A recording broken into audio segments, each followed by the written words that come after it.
저는 읽으신 베드로 후서 3장 18절 말씀을 중심으로 계속해서 성장하는 성도라는 제목으로 말씀을 전하도록 하겠습니다. 제가 아는 성도 중에 피사장이 있습니다. 영어로 피입니다. 이분은 20대 초에 예수님을 만나고 큰 은혜를 체험을 했어요.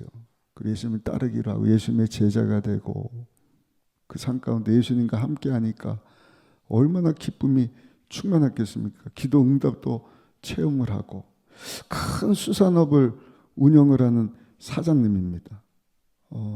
그 주님 앞에 매달려 기도하는 가운데 살아계신 하나님의 간섭하심을 또 역사하심을 체험했던 아주 귀한 분입니다. 근데 사업이 흔들리니까 그 믿음이 흔들리는 거예요. 한 번은 정치적으로 큰 영향력 있는 사람이 와서 이런저런 이야기를 하다가 문득 이 피사장에게 질문을 합니다. 자네 예수 믿나? 예수 믿습니까? 그랬더니 이 질문 가운데 문득 드는 생각이 내가 이거 예수 믿는다고 잘못 답변했다가 내가 불이익을 당할 수가 있겠구나. 결정적인 순간에 도움을 못 받을 수도 있겠구나 해서 뭐라고 얘기를 합니까? 아니요.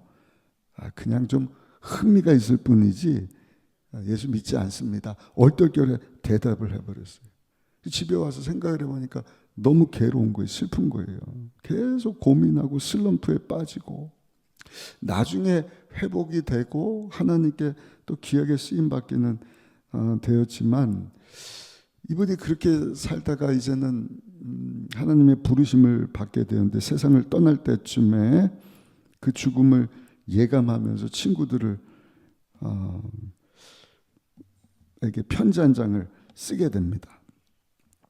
어떤 내용인가? 자기처럼 자기가 실족하게 되었는데 자기가 신앙생활을 제대로 하지 못한 이유, 내 신앙이 성장하지 못한 이유. 근데 여러분들은 신앙생활 잘하기를 바라고 그 신앙이 성장하기를 바라고 성숙하기를 바라고 그래서 나처럼 살지 말고 하나님 영광에서 살라고 편지 한 장을 썼는데 그 편지가 오늘 여러분들이 읽으신 베드로 후서 말씀입니다. 피사장은 누구냐? 베드로가 영어로 피터거든요. 수산업 사장이잖아요. 그 당시 여러분 어부로 그물질했다는 것은 여러분 수산업에 종사한 어부였다는 것 아니겠습니까? 결정적인 순간에 예수님 모릅니다. 부인하고 실족하고 넘어진. 근데 이 베드로가 인생 말년에 자기 죽음이 가까웠다는 사실을 알고 편지를 쓰는 거예요. 공동체적으로 이 서신을 읽고 흔들리지 않는 신앙, 넘어지지 않는 신앙, 실족하지 않는 신앙 가지고 살기를 바랍니다. 베드로후서 1장 10절에 보니까 그러므로 형제들아 더욱 힘써 너희 부르심과 택하심을 굳게 하라. 너희가 이것을 행한즉 언제든지 실족하지 아니하리라. 나처럼 결정적인 순간에 예수님 배반하지 않을 수 있다. 넘어지지 않을 수 있다. 베드로서 1장 14절에 보니까 이는 우리 주 예수 그리스도께서 내게 지시한 것 같이 나도 나의 장막을 벗어날 것이 임박할 줄을 알미라. 그러니까 죽을 날이 너무너무 가까웠다는 것입니다. 그래서 베드로서 1장 15절에 보면 내가 힘써 너희로 하여금 내가 떠난 후에라도 어느 때나 이런 것을 생각나게 하려 하노라. 아멘. 그러니까 계속 이것을 여러분들이 기억하고 생각했으면 좋겠고 그래서 실족하지 않았으면 좋겠습니다. 믿음 생활 잘했으면 좋겠습니다. 마지막 유언과도 같이 베드로 사도가 남긴 이 말씀. 베드로 사도가 이 유언과 같은 말씀 통해서 우리에게 주시는 그의 마지막 메시지가 뭔가 오늘 읽으신 본문 말씀이에요. 베드로후서 3장 18절 말씀을 같이 한번 크게 읽어보시겠습니다. 오직 우리 주 곧 구주 예수 그리스도의 은혜와 그를 아는 지식에서 자라가라. 영광이 이제와 영원까지 영원한 날까지 그에게 있을지어다. 아멘. 뭘 당부하는 거예요? 자라가라는 것입니다. 오직 우리 주 곧 주 예수 그리스도의 은혜와 저를 아는 우리 주 예수 그리스도를 아는 지식에서 자라가라. 자라가라. 성장하라. 우리 옆에 분하고 한번 인사하실까요? 우리 계속해서 성장하십시다. 인사하겠습니다. 그리스도 예수가 우리 신앙생활의 목표다. 온전한 예수님의 모습처럼, 겉모습이 아니라 속사람을 얘기하는 것이죠. 근데 힘쓰지 않으면 정원이 될 수가 없어요. 힘써야 되는 것입니다. 성장하려고. 성장하지 않으면 어떻게 되느냐? 타락한다. 부패하게 된다. 그러니까 교회와 성도들이 왜 신앙생활이 흔들흔들하고 믿음에서 떠나고, 이유는 성장하지 않았기 때문에, 성장을 멈췄기 때문에 믿음이 약해지는 것입니다. 타락하게 되는 것입니다. 그러면서 성장하라, 자라가라. 두 가지를 강조하는데, 첫 번째가 주 예수 그리스도의 은혜와 이렇게 말씀을 하는 거예요. 두 번째는 예수님을 아는 지식 안에서 자라라. 여러분, 우리의 신앙이 날마다 성장하기 위해서 필요한 것이요, 우리 주 예수 그리스도 안에서 하나님의 은혜 가운데 우리가 살아야 할 줄로 믿습니다. 그러니까 날마다 하나님의 은혜를 우리가 기억하면서, 하나님의 은혜. 예전에 영국에서 세계적인 종교학회가 열렸어요. 모든 종교를 대표하는 석학들이 모여갖고 이런 포럼이라든지 세미나를, 학술대회를 갔는데, 이런저런 이야기하다가 이런 질문이 나온 것입니다. 기독교 신앙의 독특성이 무엇입니까? 그랬더니 한 기독교 학자가 손을 들고 얘기를 합니다. 기독교 신앙의 가장 독특함이라고 하면 그것은 다른 것이 아니라 성육신입니다. 하나님이신데 사람이 돼서 우리 가운데 오셨다. 이것이 기독교의 특성입니다. 근데 거기 모였던 다른 그 종교 학자가 손을 들고 얘기를 합니다. 성육신이요? 그 기독교뿐만 아니라 다른 종교에서도, 다른 경건에서도 그런 얘기를 하는데요. 또 한 사람이 손을 들고 얘기를 합니다. 그래요? 그러면 기독교 신앙의 독특성은 부활입니다. 죽었다가 다시 3일 만에 우리 예수님이 살아난 것입니다. 그랬더니 또 한 학자가 손을 들더니 부활에 대한 이야기도 다른 종교에서 말하는 데가 있는 것으로 압니다. 이때 캠브리지 또 옥스퍼드 대학의 유명한 신학자고 문학가였던 C.S. 루이스 목사님이 손을 들고 이렇게 이야기를 했다 그래요. 기독교의 독특성은 다른 것이 아니라 은혜입니다. 생각외로 쉬운 답 같은데, 기독교의 독특성이라고 하면 은혜입니다 하는 것에 모든 분들이 동의를 했다는 것입니다. 어떻게 보면 이 하나님의 은혜 안에 성육신도 담겨 있고 부활도 담겨 있고, 은혜가 뭐죠?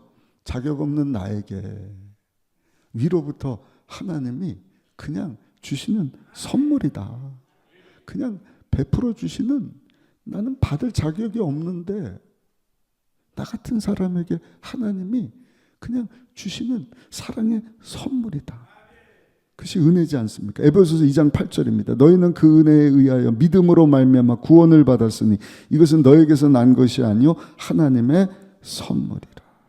하나님의 선물이다. 제가 유럽을 가서 보니까 주일날 저도 이제 성찬 예배를 그 오스트리아 가서 드렸는데 정말 많이 못 모였더라고요. 수많은 사람들은 그냥 주일날 화창한 날씨에 자연에서 그냥 수천 명이 모였는데, 교회는 한 20여 명 이렇게 모여서 제가 성찬을 이렇게 진행을 했는데 정말 그렇습니다. 특히 여름 시즌 때는요, 베케이션이다 그래서 목사님들도 휴가를 막 2달, 3달씩 다닌다는 거예요. 성도님들도 그냥. 그러니까 예배를 어떻게 드리느냐? 한 교회에 주변에 있는 교회들이 연합해서 예배를 드리는 거예요. 성찬식을 하게 됐다 그래요. 성찬위원들이 연합해서 이제 이 교회 저 교회에서 모인 성도님들 위해서 성찬 예식을 이렇게 진행을 하는데, 그 중에 한 사람이 그 동네에서 유명한 판사 되는 분이 장로님이신데 성찬위원이 되신 거예요. 그 성찬기를 이제는 받고 성찬 떡과 또 성찬주를 이렇게 분병을 하는데, 이 판사분이 깜짝 놀래요. 왜냐하면 몇 년 전에 그 유명한 살인 사건이 있었는데, 그 살인 사건을 일으켰던 사람이 거기 있는 거예요. 그 사건을 이 판사님이 담당을 한 것이거든요. 그래서 형을 살고 몇 년 만에 이제는 출소되었는데, 아마 이분이 그동안에 예수님을 영접하고 하나님 자녀가 되고 교회 출석하는 가운데 이 성찬식에 그날 딱 참석을 한 거예요. 야, 이런 일이 있을 수 있구나. 이걸 목사님도 안 것입니다. 그래서 예배 마치고 장로님에게 이런 얘기를 했대요. 장로님, 하나님의 은혜가 참 크지 않습니까? 사람을 이렇게 죽인 큰 죄를 범했지만 그런 사람이라 할지라도 예수님을 영접하고 하나님의 자녀가 되어서, 물론 잘못한 것에 대해서는 형을 다 살았지만 우리가 함께 성찬을 대한다는 것, 이거 참 은혜이지 않습니까? 그랬더니 이 판사 장로님이 그러더래요. 저도 깜짝 놀랐습니다. 근데 저는 더 놀란 것이, 더 감사한 것이, 제가 판사로서 그 사건을 담당해서 잘 아는데 그분도 어쩔 수 없는 상황이기 때문에 그런 일을 겪었다는 것입니다. 그러니까 얘기하기를, 판사인 저도 아마 그런 상황 가운데 있었으면 제가 그런 죄인이 됐을 수도 있었을 것입니다. 근데 제가 하나님께 감사한 것은, 저는 어떤 은혜를 깨닫게 되었는가? 제가 부족하지만 그런 자리에 있지 않고 여기 있어서 성찬을 함께 할 수 있다는 것에 저는 더 감사했습니다. 이런 얘기를 했다는 것입니다. 그러니까 모든 게 다 은혜예요. 오늘도 우리 하이가 그 방학이어갖고 요즘에 사춘기 지나느라고 화장도 예쁘게 한다 그러고 막 언니 가방도 막 들고 다니고, 그러다가 어제 저녁에 기도하고 하고 막 혼났나 봐요. 오늘 아침에도 보니까 야단을 맞는데 우리 사모 목사님이 불러놓고 그러는 거예요. 하이야, 너 하나님의 은혜 안에 살아야 돼. 네가 얼굴 아무리 예쁘게 꾸며봐야 하나님의 은혜를 주셔야 예뻐 보이는 건 아니겠네. 몸매를 우리가 막 잘 갖고 봐야, 어떤 사고가 난다 그러면 그게 무슨 소용이 있겠니? 물론 우리가 할 일 최선을 다하지만 우리는 하나님의 은혜를 떠나서는 살 수 없는 존재인 것입니다. 우리의 신앙이 언제 성장할 수 있느냐? 우리 예수 그리스도의 은혜 안에서 거할 때 자랄 수 있다. 나는 죄인인데, 아까 우리 그 내용을 나누고 기도하지 않았습니까? 내가 하나님이 불러주시지 않으셨으면 여전히 진영 밖에 하나님께 택함받지 못한 세상에 하나님을 알지 못하는 사람들처럼 그냥 어디서 와서 왜 살고 어디로 가는지 알지 못하고 겉으로는 번들을 하고 잘 먹고 잘 살고 취하고 뭐 자기 원하는 거 다 하면서 살지만 영원히 지옥불에 떨어질 그러한 존재였는데 그 왜 은혜인지 우리가 예수님을 알게 되고 아는 것으로 끝나는 것이 아니라 그 예수님을 믿고 죄사함 받고 하나님의 자녀가 되고 내 죄가 동에서에서 먼 것처럼 다 깨끗하게 용서함을 받고 용서받은 의인이 되어서 내가 하나님의 자녀가 되었다. 그 하나님의 은혜이고 은혜 안에 거하는 성도의 모습이지 않습니까? 그래서 우리 오순절 순복음 신앙의 첫 스텝은요, 갈보리 신앙에서 출발합니다. 오중복음 삼중 축복의 시작은 십자가 갈보리 신앙입니다. 사랑하는 자의 내 영혼이 범사 육체가 큰 거나는 이 축복도요, 영혼이 잘 돼야 되는 거예요. 하나님과 막힌 담이 죄 없는 예수님의 피 때문에 다 무너지게 되고 하나님과 원수되었던 우리가 그 관계가 회복되어서 하나님을 아빠 아버지라 부를 수 있게 되었다. 이게 은혜지 않습니까? 이 은혜를 깨닫는 순간부터 내 신앙이 자라기를 시작하는 거예요. 근데 자라기 위해서는 한 번만 그 은혜를 경험하면 안 돼요. 제가 지난주에도 말씀드렸네요.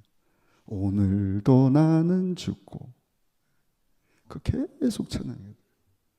나 같은 죄인 살리시. 근데 내가 그 찬양을 불러도 눈물이 안 난다. 아무 감흥이 없다. 내 신앙이 지금 자라지 못하고 있는 것 아닌가? 내가 우리 예수 그리스도의 은혜 안에 머물지 못하고 있지 않는가 하는 것을 우리가 살펴봐야 돼. 저는 우리 성도님들이 다 울보가 됐으면 좋겠어요.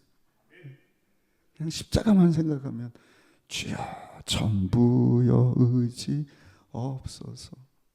그 수요 예배도 그런 은혜 때문에 나온 것 아니겠어요? 수요일이니까 예배 드려야지 하고 나오는 거 하고요. 그냥 하나님의 은혜를 사모하고 오늘 또 주님의 은혜를 기억하고 예수님의 그 보혈로 나의 죄를 씻어 내가 우리 예수님과 연합되기를 원하고 또 예수님 닮은 모습으로 성장하기를 원하고 나는 죽고 예수님만 존귀케 되고 하나님의 그 구원의 역사를 알지 못하는 자들이 하나님의 그 놀라운 사랑을 알지 못하는 자들이 내 삶을 통해서 그 하나님이 왕 같은 제사장으로 이스라엘 민족 세우신 이유는 그렇게 살게 하신 거예요. 그런 삶 사는 것을 보면서 야, 저 사람들 어떻게 저렇게 잘 되냐, 복을 받았냐, 잘 될 수밖에 없지 않습니까? 근데 내가 예수님을 또 입을 열어서 막 전하는 이 일을 통하여서 우리 가족들이 10년 전 해피데이 전도 축제할 때만 딱 하고 지금은 입 딱 다물고 그게 아니에요. 계속 은혜 안에 우리 신앙이 자란다는 것은요, 계속 예수님 안에 거하고 예수님과 연합되어서 예수님을 드러내고 하나님을 영화롭게 하는 삶 살아갈 수 있는 저 여러분들이 되시기를 예수님의 이름으로 축원합니다.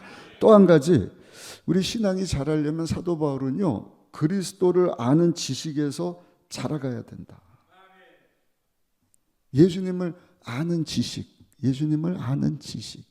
쉽게 말씀드리면 부부 결혼 한번 딱 해서 부부로 약속을 하는데 그냥 부부야 이러고 살면 여러분 그게 결혼 생활이 됩니까?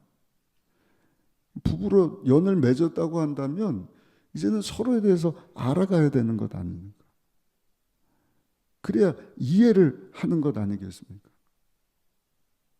베드로가 예수님을 영접하고 다 안다고 착각을 했던 것 같아요. 그러니까 뭐 예수님 중에 내가 수제자야, 제일 많은 시간을 드리고 예수님 마음을 제가 제일 잘 알아. 근데 웬걸요? 예수님은 나중에 모른다고 3번 부인하고 도망친 사람이 베드로예요. 베드로가 예수님을 다 모른 것입니다. 그래서 베드로가 쓴 편지 마지막 베드로후서 1장 2절에 보시면 이렇게 말씀을 합니다. 하나님과 우리 주 예수를 알므로 은혜와 평강이 너에게 더욱 많을지어다. 실족하지 않으려면 신앙이 성장해야 되는데 우리 예수님을 아는 지식 안에 더 성장하기를 원한다. 예수님을 아는 것이 하나님을 아는 것 아닙니까? 우리 예수님을 알고 하나님을 알아갈 때 은혜와 평강이 임한다. 더 나가서 구원에까지 이르게 되는 것입니다. 그래서 계속 베드로서 1장 8절에 보시면 이런 것이 너에게 있어 흡족한즉 너희로 우리 주 예수 그리스도를 알기에 게으르지 않고 열매 맺는 자가 되지 않게 하려니와. 할렐루야. 예수님을 아는 일에 우리가 더욱 힘써야 돼요. 우리 예수 그리스도의 은혜 안에 거하고 그 예수님을 알아가는 지식에서 성장할 수 있기를 바랍니다. 우리 옆에 분하고 한 번 더 인사하실까요? 우리 날마다 예수님을 더 알아가십시다. 인사하겠습니다. 그럼 마지막입니다. 어떻게 예수님을 우리가 알 수 있는가? 두 가지인데 하나는 하나님 말씀을 통해서고 또 한 가지는 기도를 통해서죠. 성경책이 이렇게 두꺼울 것 같지만 하나님에 대한 말씀입니다. 이스라엘과 하나님께서 맺은 언약에 대한 말씀. 그 핵심은 누구예요? 예수님이지 않습니까? 요한복음 5장 39절입니다. 너희가 성경에서 영생을 얻는 줄 생각하고 성경을 연구하거니와 이 성경이 곧 내게 대하여 증언하는 것이니라. 예수님의 말씀이에요. 너희들 성경을 연구하는데 이 성경은 나에 대한 거예요. 나를 증언하는 것이다. 그러니까 우리 예수님을 증언하는 하나님의 말씀을 우리가 알아가야 예수님에 대해서 더 알아갈 수 있다는 것이죠. 예수님이 누구신가? 예수님에 대한 정보를 제시해 주지 않습니까? 그래서 저는요, 성경과 나의 거리가 예수님과 나의 거리다. 이 성경책을 내가 오늘도 가지고 왔는데 이 거리를 얘기하는 것이 아니라 내가 얼만큼 성경책을 펴서 우리 예수님을 알아가려고 하는가, 그 거리가 나와 예수님과의 거리라는 거예요.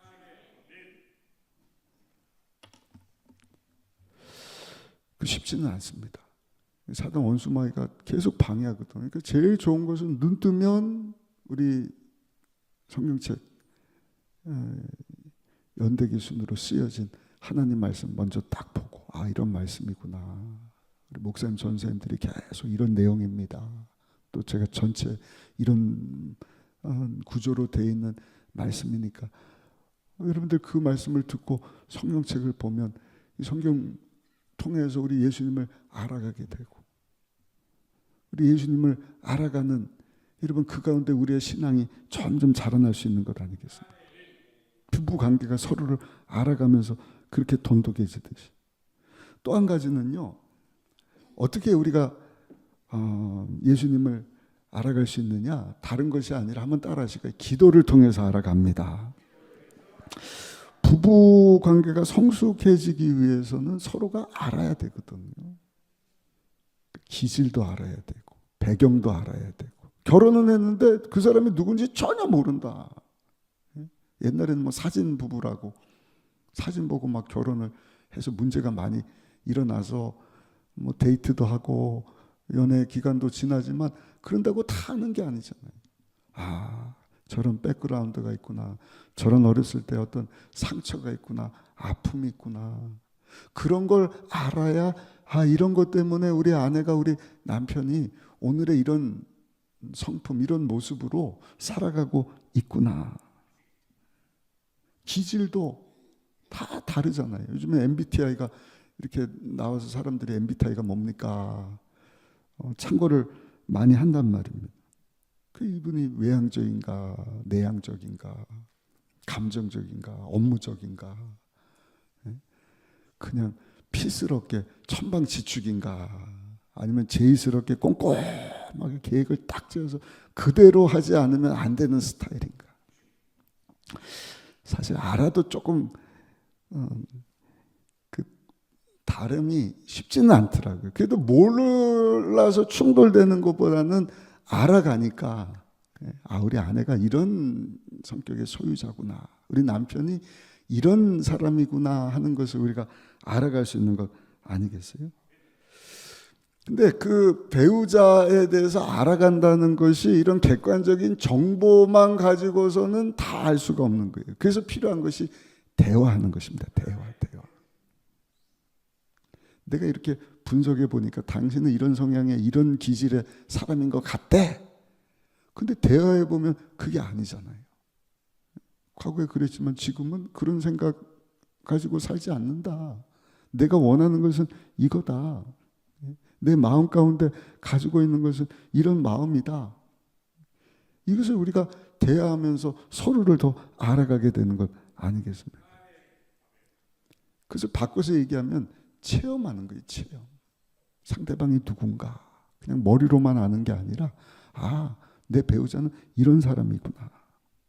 그러니까 예수님이 누구신가 우리가 성경을 통해서 객관적으로 알았다고 한다면 이제는 그 알고 있는 예수님과 우리가 끊임없이 대화를 해야 되는데 그게 뭐예요?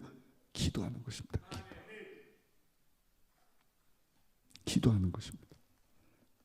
기도하다 보면 하나님은 살아계시기 때문에 또 우리 그 하나님을 만나요. 체험을 하는 것입니다. 많은 간증들이 있습니다. 문제가 해결됐습니다. 기도 가운데 응답받았습니다. 병이 치료되었습니다.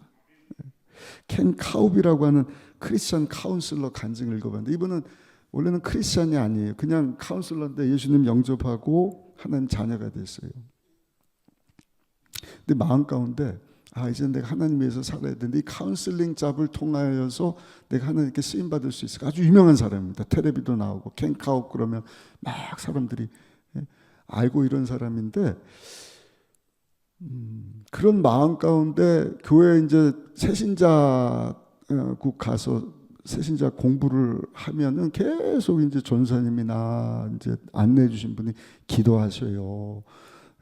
우리 예수님을 알아가고 있으니까 이제는 어떻게 하는 것이 하나님의 뜻인지를 기도하셔요. 기도를 많이 했다 그래요. 한 번은 자녀들하고 어딘지 놀러 갔다가 아이들이 아이스크림 먹고 싶다 그래서 데이리 퀸이라고 하는 데 가서 돈 주고 얘네들 저기 가서 아이스크림 먹어라. 그리고 이 아버지는 차에 잠깐 앉아 있는데 그때는 이제 그 퍼블릭 폰이 뭐죠? 그 공중 전화기인가요? 공중 전화기 맞죠? 네. 미국에는 지금 아마 거의 없어질 겁니다. 근데 예전에는 있는데 자꾸 전화벨이 울리더래요. 그래서 할 수 없이 딱 가서 전화를 받았는데 밀러라고 하는 여자인데 물어보는 거예요. 켄 카웁이죠? 그러시더라고요. 예? 제가 켄 카웁인 걸 어떻게 알아요? TV 보고 전화했습니다. 여기는 제 사무실이 아니에요. 모르겠어요. 제가 지금 자살을 하려고 그러다가 마음 가운데 그래도 상담 한번 받고 죽어야겠다 싶어갖고 텔레비에서 본 전화번호를 보고 전화한 겁니다. 켄 카우시가 깜짝 놀란 거예요. 자기도 모르게 자기가 상담사인데 밀러라고 하는 분한테 자기 얘기를 하는 거예요. 사실은 내 직업에 대한 확신이 없어서 하나님께 기도하고 있는 중이었는데 애들하고 놀러 나와서 아스칸가게 보내고 내 차 안에 앉아 있는데 전화벨이 울려갖고 전화를 받는데 당신이 왜 우리 사무실로 전화했는데 다른 공중전화도 아니고 이 아이스크림 가게 앞에 있는 공중전화에 전화를 했고 내가 그것을 또 받아서 당신하고 통화했는지 모르겠다고. 그랬더니 밀러 씨도 깜짝 놀라는 거예요. 하나님이 살아계신 것 같네요. 자기 문제가 해결된 거예요. 켄 카웁이라고 하는 분도 자기 문제가 해결돼요. 여러분 이게 살아계신 하나님의 역사하심인 줄로 믿습니다. 야, 하나님이 나와 함께 하시는구나. 나를 돌보고 계시는구나. 제가 몇 주 전에 AI 시대 우리가 어떻게 살아야 할 것인가, 참 계속 발달되고 있어요. AGI, 이제는 AI가 AI를 훈련시켜서 나오는 이 컴퓨터기 때문에 지능이 사람처럼 뛰어나다. 거기다가 사람 같은 로봇, 휴머노이드라고 뭐 만들씩 앞으로는 더 만든다 그러는데, 그런 게 딱 탑재가 되면은요, 이제 사람 같은 로봇가 막 왔다 갔다 하는 그런 시대를 살지 모르겠어요. 그러나 여러분, 제 아무리 탁월한 기술력 가지고 뭐 사람과 똑같은 그런 로봇가 나온다 할지라도 모든 것을 다스리시고 주관하시는 분은 우리 전능하신 하나님이신 줄로 믿습니다. 우리가 그 하나님을 믿는다고 한다면 우리 신앙이 성장하기 위해서 기도해야 되지 않겠습니까? 말씀을 통해서 하나님을 알아가야 되지 않겠습니까? 그 세상적인 것만 막 바라보면서 어떻게 할 것이 아니라 하나님이 누구신지를 알아가는, 그 하나님과 기도로 소통하는 거예요. 그 하나님께서 우리를 만나 주시는 거예요. 체험하게 하시는 것입니다. 알지 못하는 크고 놀라운 일들, 이거는 뭐 과학이나 의술이나 뭐 가지고 안 되는 일들. 성경에 하나님 우리에게 약속하시잖아요. 하나님이 우리와 함께 하시는 것을 우리 눈으로 보게 하실 것이다. 체험하게 하실 줄 믿습니다. 어제도 우리 기도회를 마치고 하는데 장로님 한 분이 저한테 그래요. 목사님, 하나님이 일하고 계십니다. 그 멘트가 참 좋더라고요. 그래서 우리가 기도회 마치면 앞으로 하나님 함께 하심을 보게 될 줄 믿습니다. 하나님이 일하고 계십니다. 하나님이 역사하십니다. 하나님 살아 계십니다. 결론입니다. 오늘 주신 이 말씀 붙잡고 우리 순복음 의정부교회 성도님들은 계속해서 예수님 오시는 그날까지 우리 신앙이 성장하고 어린아이의 모습이 아니라 정말 예수님의 장성한 분량까지 계속 자라났으면 좋겠어요. 하나님 은혜 안에 거하는 것입니다. 우리 예수님, 우리 위해서 십자가에서 죽고 사신 것을 늘 기억하셔야 돼요. 그리고 하나님의 말씀을 통하여서 내가 믿는 예수님이 누구신지를 알아가야 합니다. 그리고 아는 예수님을 기도 가운데 교제해야 돼요. 만나셔야 돼요. 그럴 때 하나님께서 여러분 우리 가운데 하나님의 영광을 보여주실 줄 믿습니다.